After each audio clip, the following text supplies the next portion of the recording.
Bienvenidos a este objeto de aprendizaje. En el mismo vamos a hablar de los fundamentos de la programación. Vamos a hacer una breve introducción a la programación.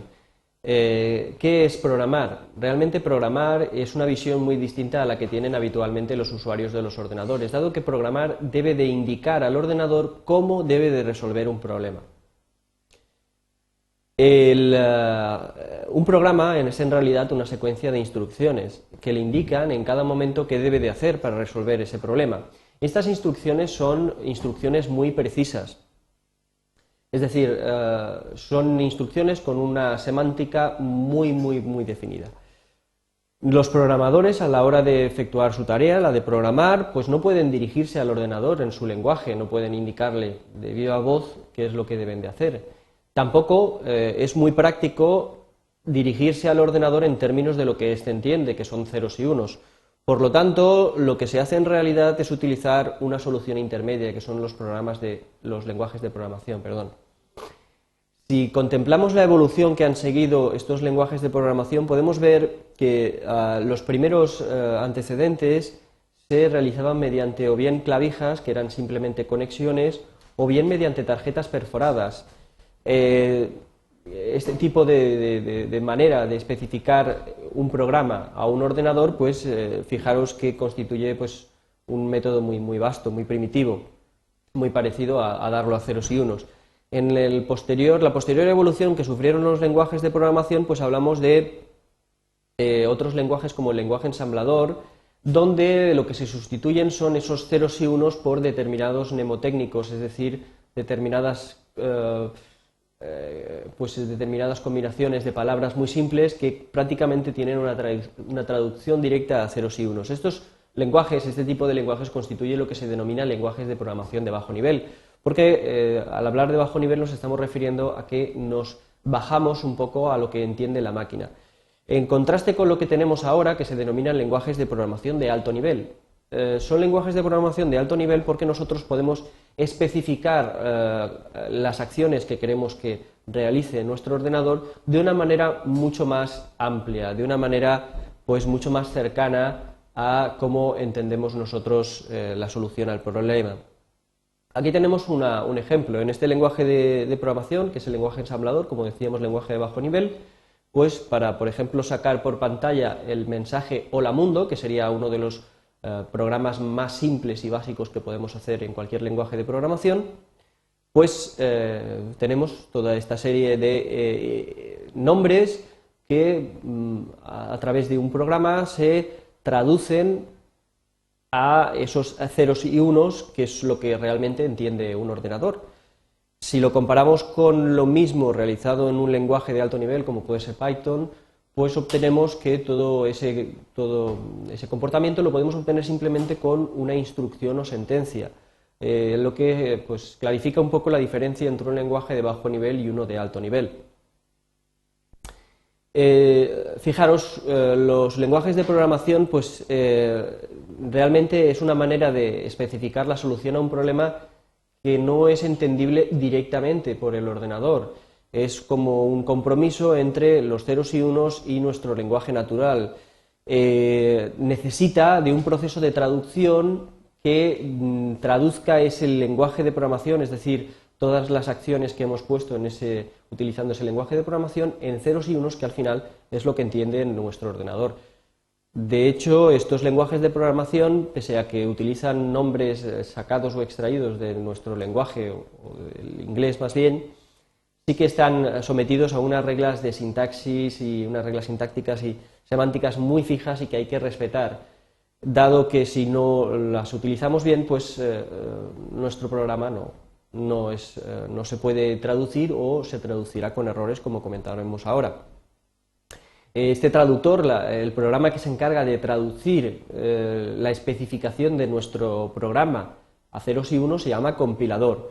Es decir, traduce nuestro código fuente, que es un término que se utiliza habitualmente para referirse a la especificación, instrucción por instrucción de nuestro programa, en ceros y unos, si bien es bastante habitual encontrarse con que esa traducción se realiza en dos etapas. En esta primera etapa, que sería generar algo intermedio, lo que se realiza es pues como digo, una etapa intermedia para poder unir varias soluciones independientes del mismo problema, pues utilizando pues la técnica conocida como divide y vencerás, que lo que pretende es reducir la complejidad del problema inicial. Si nos fijamos en este esquema, nosotros partimos de distintas fases. Tenemos la fase del código fuente o el programa en código fuente, que lo que hacemos principalmente es editar. Editamos utilizando el lenguaje de programación y como herramienta pues utilizamos un editor. Cuando producimos nuestra especificación pasa a producirse esta compilación de la que hemos hablado, que no es más que una traducción, y se produce como resultado el programa en su estado objeto, que es un estado ya en ceros y unos, pero todavía no está terminado y listo para ejecutarse, porque esta fase intermedia lo que permite es generar las distintas piezas que juntas van a constituir nuestra solución final. Se habla de un lenguaje objeto, que como digo es un lenguaje intermedio, donde todavía no está todo bien atado, y esta tarea la efectúa el compilador. Por último, tenemos la fase en la que se genera el programa en su estado ejecutable, es decir, que lo que genera esta fase ya lo podemos ejecutar. Se llama la fase de montaje o de montado, que lo que hace es coger las distintas piezas que hemos generado en esta fase intermedia y las une, cual puzzle, para generar nuestra versión ya ejecutable y entendible por nuestro ordenador. Aquí se utiliza el lenguaje binario o lenguaje máquina y bueno, la herramienta, pues como hemos comentado, es el montador. Esta parte del esquema hace referencia a que es muy común en el software encontrar piezas que son externas, es decir, nosotros podemos utilizar piezas de software que bien o hemos desarrollado con anterioridad o bien las hemos adquirido gratuitamente o no, pues por internet o por otro medio de distribución. En este proceso del que hemos hablado es muy común encontrarse con errores. Estos errores, que ya es algo inherente al software, se deben en gran parte a la complejidad que constituye el programar un ordenador. Dependiendo de la fase en la que se produzcan esos errores dentro de nuestro esquema anterior, hablamos de errores sintácticos, se producen cuando utilizamos mal la sintaxis del lenguaje de programación, con lo cual pues, no se puede efectuar la traducción porque ahí se produce un error, con lo cual no obtenemos la traducción en ceros y unos y bueno, tenemos que volver a modificar el programa. También hablamos de errores de montaje que se producen cuando las distintas piezas que constituyen nuestra solución pues a lo mejor no encajan porque no se comunican bien entre ellas. Este error se produce en la fase de montaje y tampoco produce un resultado ejecutable, es decir, que si se produce un error de montaje todavía no tenemos algo que podamos ejecutar en nuestro ordenador. Tenemos los errores en ejecución, que fijaros que estos sí que son con el programa ya acabado y se pueden producir por situaciones como por ejemplo divisiones por cero. Una división por cero es una operación no definida que pues quizás se pueda producir durante el transcurso del programa. Por ejemplo, si tenemos un programa que pide al usuario dos números, puede ser que el usuario nos introduzca uno de ellos un 0, si los dividimos pues puede dar este error que, claro, como depende de la entrada del usuario, pues no hemos podido controlar de antemano. Este tipo de errores, pues normalmente lo que hacen es tratar de que el programa sea que tenga la mayor robustez posible para tratar de anticiparse ante cualquier situación, cosa que no siempre es posible, porque pensad que cuando el programa es muy complejo, pues se dan muchas posibles situaciones. Por último, tenemos los errores semánticos, que constituyen aquellos errores que se producen cuando nuestro programa no hace lo que debería, es decir, bien porque no hemos entendido bien nuestro problema, o bien porque la solución es una solución pero no al problema que hemos planteado, pues se producen variaciones entre la respuesta que debería de proporcionar nuestro programa y la que realmente proporciona.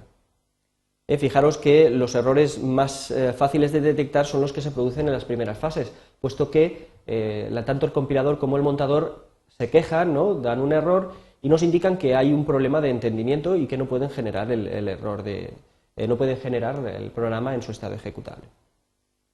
Bien, como conclusión, fijaros que la programación es una tarea de comunicación, pero donde tratamos de comunicar un método de resolución a un determinado problema y que en esta tarea de programar no utilizamos nuestro lenguaje natural, tampoco utilizamos lo que entienden los ordenadores, sino algo intermedio que pues tiene ciertas propiedades deseables a la hora de traducirlo a ceros y unos. También, por último, reseñar que dentro de lo que es la programación es muy fácil cometer errores por la complejidad inherente a la tarea. Bien, eso ha sido todo. Gracias por vuestra atención.